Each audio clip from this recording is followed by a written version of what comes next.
All right, in today's lesson, we are going to be continuing solving rational equations, but they will be word problems where we have to actually interpret some information. So, one formula you want to remember is distance equals rate times time. Okay, which can be rearranged in the following three ways. Some of you will remember seeing this diagram. So distance equals rate times time, rate equals distance divided by time, or time equals distance divided by rate. So a lot of our problems will pertain to them. This first one says, the aerodynamic covering on this bicycle, which is shown in the picture over here, increases a cyclist's average speed by 10 miles per hour. The time for a 75-mile-an-hour trip is reduced by 2 hours. What is the average speed for the trip using this aerodynamic covering? Okay, so they're telling us that both of the bicycles are traveling the same distance, 75 miles in each trip. So we can put that in our distance. 75 miles will be the same.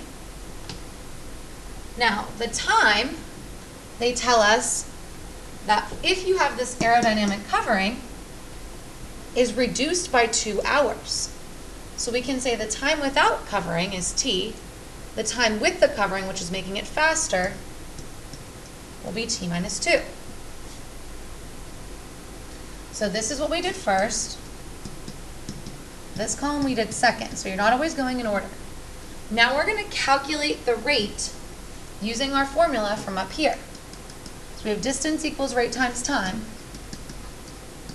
If you want to solve for rate, you would divide by t. So you'll get that rate equals distance divided by time. So we're going to take the distance and divide by time. So this would be 75 divided by t. And this would be 75 divided by t minus 2.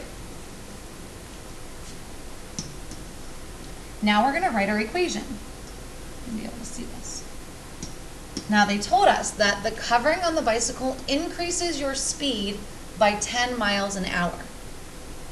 Okay, so the speed with the covering will be equal to your speed without the covering plus 10. So the speed without the covering, adding 10 will tell us how fast we'll go if we have the cover on. Now we take the rates that we found. Rate is speed. So the rate with the covering was 75 divided by t minus 2. The speed without the covering was 75 divided by t and plus 10. Now we need to solve this just like we did yesterday in our lesson. So to solve this, we first are going to find the LCD of our denominators. And technically this is over 1. So the LCD would be t times t minus 2. Second, we're going to multiply by that. Remember to do this everywhere. So I usually put a big set of brackets. I'm going to multiply by t times t minus 2 all over 1. And I'm going to distribute this to all three elements. So in my first case, these will divide out to leave me with 75t. Distribute to your second set, and the t's will cancel, leaving me with 75t minus 2. And unfortunately, when I distribute it to my third term, nothing cancels, so I just get 10t times t minus 2. And now we just need to clean this up and solve. Distribute. Distribute.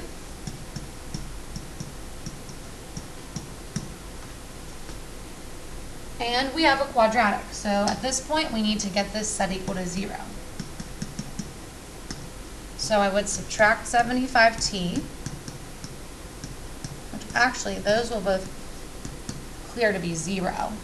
On this side I'm going to put it in standard form, 10t squared minus 20t minus 150. Now we need a factor. First thing I'm going to do is a GCF for sure to make the numbers smaller.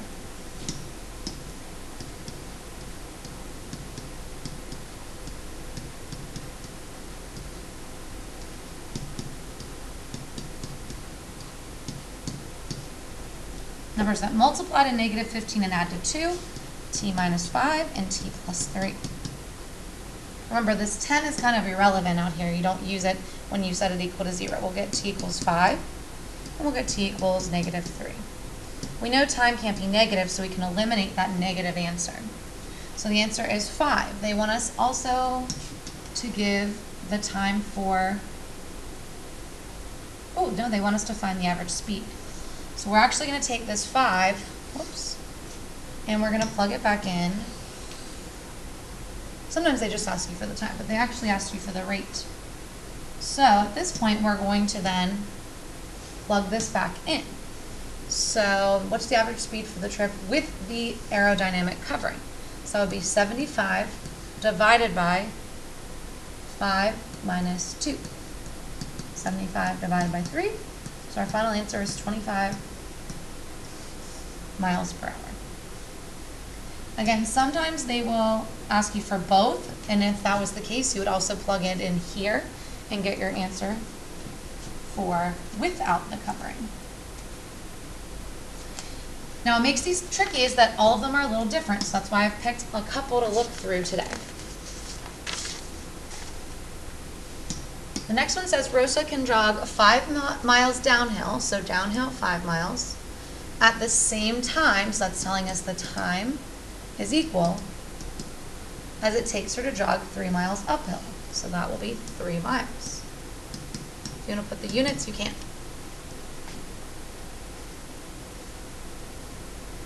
She jogs downhill 4 miles faster than she jogs uphill. So downhill, let's say uphill is R or X. Downhill, she's going to have 4 miles an hour faster, so R plus 4. So now we're going to calculate time using our distance formula. Distance equals rate times time, so time is equal to distance divided by rate. So we're going to take our distance and divide it by our rate. 5 over R plus 4 and 3 divided by R. Now we write our equation. They've told us that they will take the same time running uphill or downhill. So we know that time is equal to time. So our time here was 5 over R plus 4, which is equal to our time going downhill, 3 divided by R. Now remember, you'll want to cross multiply if possible. And this one is a fraction equal to a fraction, which makes it a lot easier. We can just cross multiply. 5R equals, don't forget to distribute your 3, 3R plus 12. And we'll just solve this out. And we'll get that our rate equals 6. So we'll plug those back in. We'll get that our uphill rate is 6 miles an hour. And our downhill rate is 10.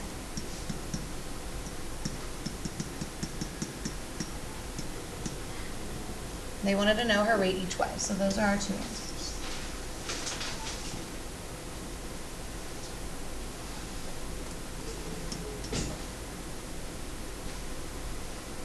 Now, our last example here is the hardest one.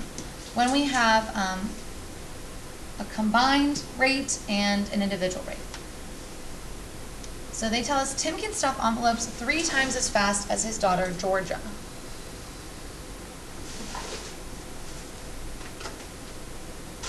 Okay, so Tim is faster at doing this. Georgia is going to take longer. So the easiest way to do this is to tell me that the time it will take Tim is T, or X. Georgia is going to take 3 times longer because she's slower. Now this is the place a lot of you will make a mistake. You'll put the 3T with Tim and the T with Georgia, which would be backwards. So just be careful that since Tim is the faster one, he actually gets the single variable. Georgia's the slower one, she's going to get tripled her time. Okay. They have to stuff 5,000 envelopes for a fundraiser.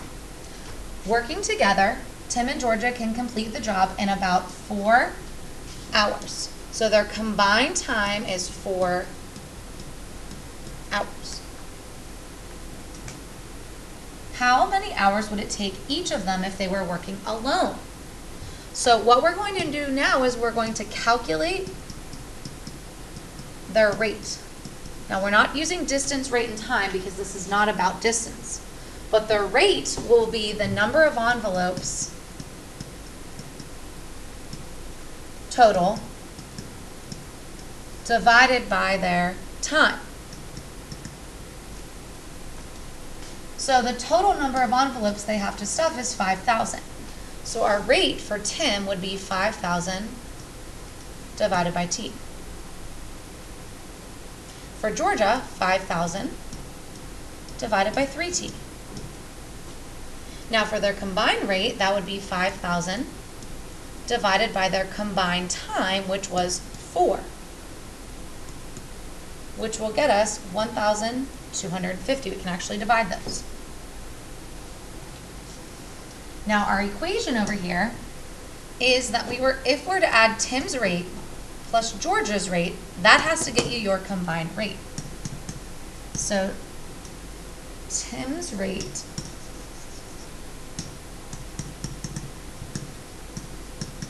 plus Georgia's rate has to equal their combined rate. So Tim's rate is 5,000 over T. Georgia's rate is 5,000 over 3T. Their combined rate is 1,250, and that would be like envelopes per hour. That's how many envelopes they can stuff in 1 hour.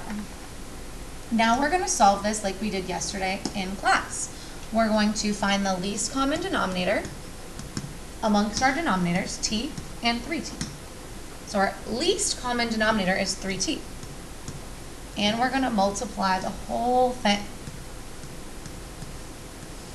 distributing it to all 3 pieces. So in this first one, the T's will cancel out. We'll just need to multiply 3 and 5,000 to get 15,000.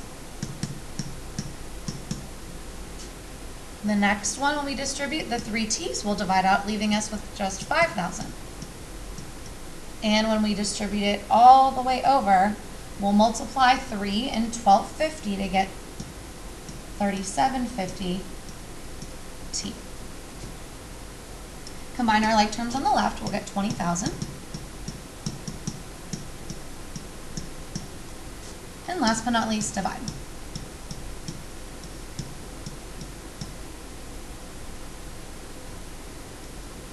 Now, when we type this in our calculator, we're going to get a weird answer.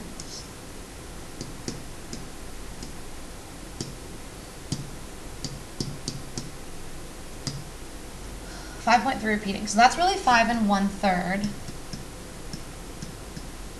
hours. So that would be time for Tim. How many hours would it take each of them working alone? So Tim could be done in 5 1/3 hours. Now Georgia is going to take 3 times as long. So we just need to take our answer times 3, and we'll get 16 hours. So working alone, they would take a lot longer than their combined rate. This is the hardest type of problem. So I put one more on here. If you'd like, you can go ahead and try it by yourself. Pause my video. If you want to listen and hear one more, let's keep with it, and I will go through one more. So as Adrian could weed the garden twice as fast as his son Philip. So Adrian is the faster one, so he gets his just time. Philip is the slower one. He'll take twice as long to do it. Together they can weed the garden in 3 hours. So combined, 3 hours. How long would it take each of them working alone?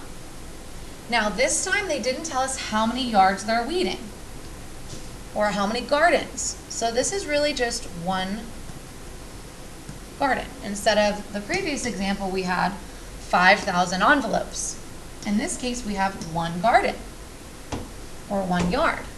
So remember, this is going to be the weeding per hour. So this is going to be 1 garden divided by our time. So 1 divided by t, and 1 divided by 2t, and 1 divided by 3. So again, we're going to take our Adrian rate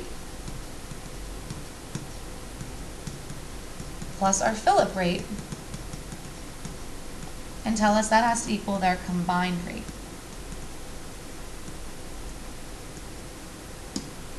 So Adrian's rate is 1 over t, Philip's rate is 1 over 2t, and our combined rate is 1/3. 1 yard and 1 garden in 3 hours. We're going to solve by finding our LCD, which would be 2t, kind of like the last one. Remember to multiply the entire thing by 2t over 1. And we'll distribute. The t's would divide out, leaving me with 2. The 2 t's will divide out, but don't put nothing, you have to put plus 1. So there's a 1 remaining. Oh, I picked the wrong GCD. I forgot about the 3 over here.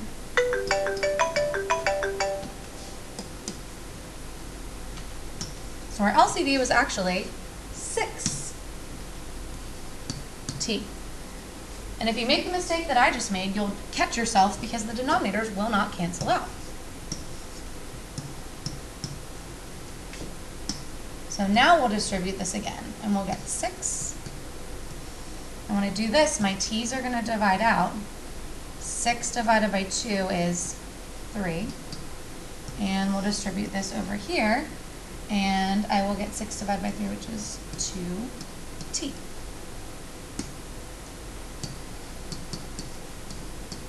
Finish out your problem.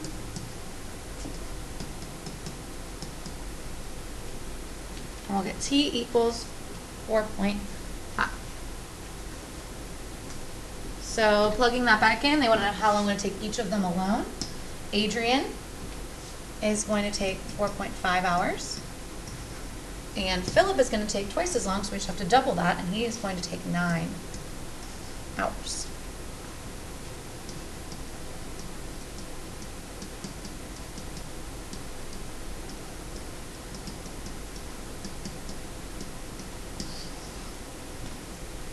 And then your homework is 9.6 worksheet 2. It was actually on the back of last night's homework. Just 3 questions.